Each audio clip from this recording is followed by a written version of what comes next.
Now, this is the definition given in तत्वबोध for स्थूल शरीर, gross body. Gross body को स्थूल शरीर बोलते हैं।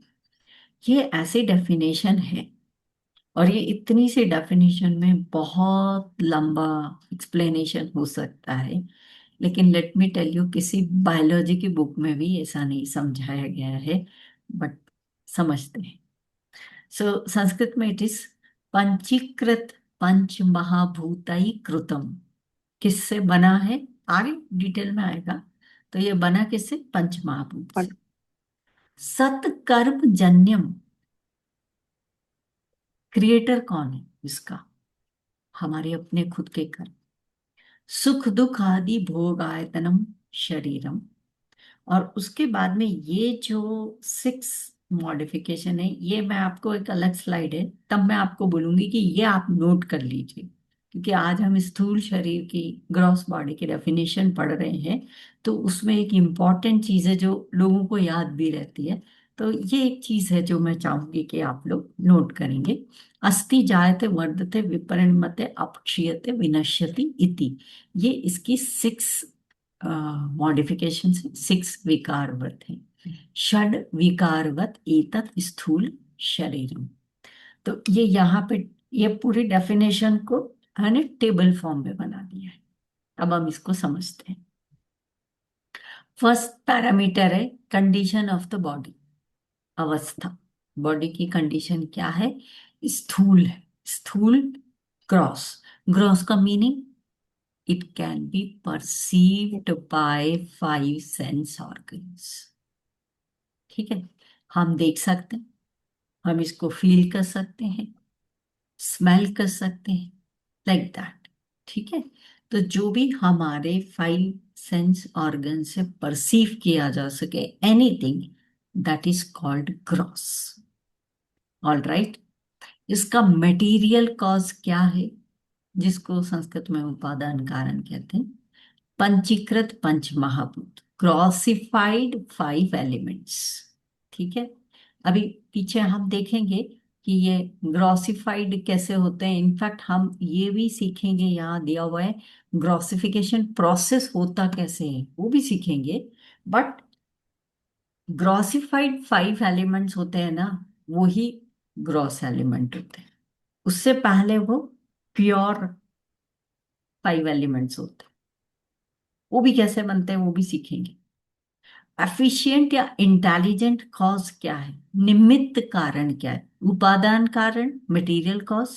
निमित्त कारण, एफिशिएंट या इंटेलिजेंट कॉज क्या है। हु मेड इट, सत्कर्म जन्यम, हमारे खुद के एग्जिस्टिंग एक्शंस, पुण्य कर्म ऑफ द पास्ट। हम सभी ने कुछ तो पुण्य कर्म करे हैं, इसलिए हमको ये ह्यूमन बॉडी मिली है। ह्यूमन बॉडी में ही तत्वबोध जैसी चीजें पढ़ सकते हैं, और किसी बॉडी में नहीं पढ़ सकते, है ना। और ये हमारे पुण्य कर्म से मिला है। ठीक है, तो वो इसका निमित्त कारण है, या एफिशिएंट कॉज। इसका फंक्शन क्या है, यूज क्या है। सुख दुख आदि भोग आयतनम, दिस इज द abode और हाउस ऑफ द जीवा टू एक्सपीरियंस सुख दुख मिश्र। Yeah. एक्सपीरियंस करने के लिए टूल है। ठीक है, abode है, हाउस है। ओके, और प्रॉपर्टी या नेचर, इसका गुण क्या है, षड्विकारवत है। इसमें 6 मॉडिफिकेशंस होते हैं। अस्थि जायते वर्धते, ये अब ये क्या है, और यही मैं चाहती हूँ कि आप लोग लिखो। स्थूल शरीर के, उसको अभी हम नेक्स्ट उस स्लाइड में अच्छे से आएगा। पहले थोड़ा इंग्लिश में देख लेते हैं, थोड़ा ज्यादा हिंदी हो जाता है तो नहीं आता, बट इंग्लिश में करेंगे तो रिपीट भी हो जाता है। What is the gross body, that which is made up of 5 great elements. 5 great elements, पंच महाभूत, that have undergone the process of पंचीकरणम। पंचीकरणम प्रोसेस को ही ग्रोसिफिकेशन कहते हैं। तो वो ग्रोसिफाइड 5 एलिमेंट बन गए, उससे बना हुआ है। Born as a result of the actions of the past, हमारे खुद के पिछले जन्म के कर्मों की वजह से हमको ये बॉडी मिली है। The counter of experience like Joy and sorrow, एक एक ऐसा अबोर्ड, एक घर जहाँ पे नहीं तो हम जॉय एंड सॉरो को कहाँ एक्सपीरियंस करेंगे, नहीं कर सकते अगर हमारे पास बॉडी नहीं है तो। Okay. And the subject of the six modifications, namely to potentially exist, to be born, to grow, to mature, to decay, and to die, is the gross body. ये सिक्स विकार, सिक्स मॉडिफिकेशंस है। इसको हम आगे यहाँ पे देखते हैं। ये स्लाइड चाहे तो क्लिक कर लो, और इसको मैं चाहती हूँ आप लिखो अपनी नोटबुक में। बस बहुत छोटी छोटी डेफिनेशन ही बोलूंगी, तो बाय द एंड ऑफ एक बहुत पतली सी नोटबुक में आपके पास तत्व बोध की बहुत इंपॉर्टेंट समरी हो जाएगी। तो ग्रॉस बॉडी के लिए जो सिक्स मॉडिफिकेशंस होते हैं, षड विकार जिसे बोले, वो क्या है? अस्थि, एग्जिस्टेंस, जो हमारा बॉडी है, gross body, it exist in our mother's womb first of all. ठीक है। देन जायते, it is born after 9 months or so, then we are born. Then vardhate, it grows. Then विपरिणमते, इसके दो दो मीनिंग है, कोई कहता है मैच्योर्स, कोई कहता है चेंजेस, जो भी है इसमें चेंजेस होते हैं, ग्रो होते हैं। देन अल्टीमेटली एक समय आता है जब हमारी बॉडी मैच्योर हो जाती है। Okay. And after some time, then it starts decaying, apkshiyate.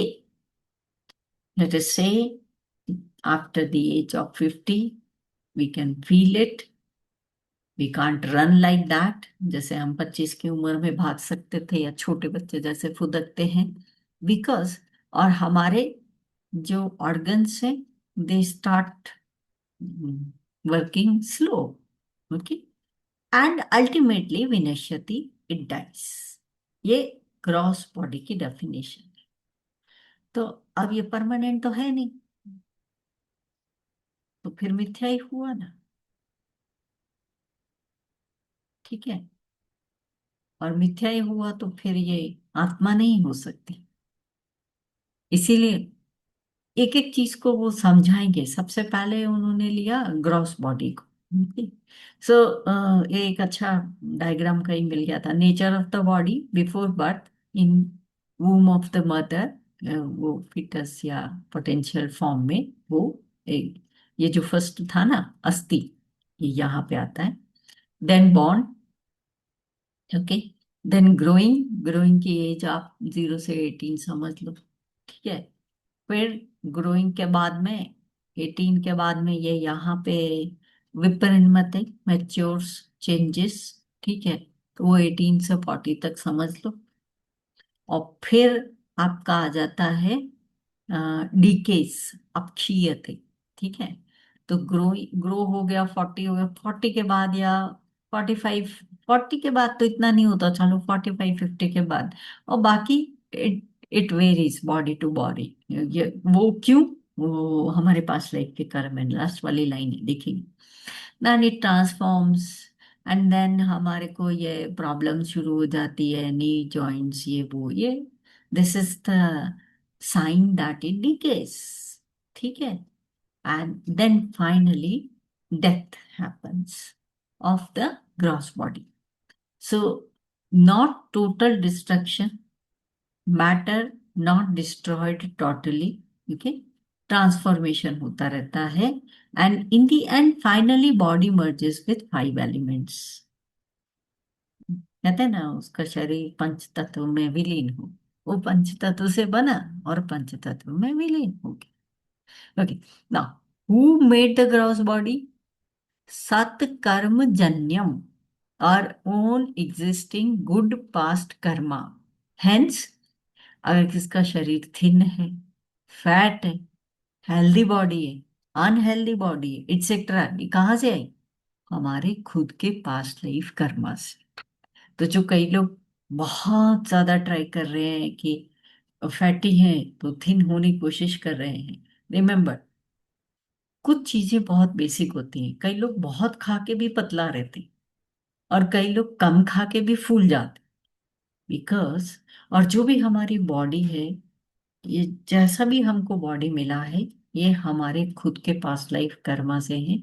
इसीलिए जो डिजीजेस होती हैं, कई लोगों को बड़ी हेल्दी बॉडी मिलती है, कईयों को नहीं मिलती, वो सब हमारे खुद के पास्ट लाइफ कर्मा से मिला है। इसलिए सबकी बॉडी सेम नहीं होती, but that is for sure किसी की भी ग्रॉस बॉडी परमानेंट नहीं है। We all know it. Okay, अब थोड़ा सा पढ़ते हैं। स्थूल शरीर द ग्रॉस बॉडी, ये आत्मा क्यों नहीं है? ओके, ये दो तीन चीजें, क्योंकि आत्मा का स्वरूप क्या है? सच्चित आनंद।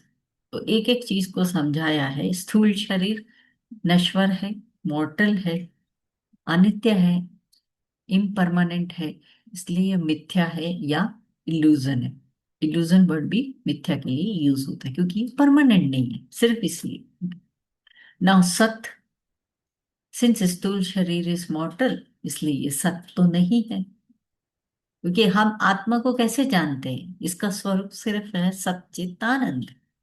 चित्त, since it is made up of matter, five elements, five gross elements, इसमें चेतना का अभाव है। कॉन्शियसनेस इसकी खुद की नहीं है। कहाँ से है? कॉन्शियसनेस इज बोरोड फ्रॉम आत्मा।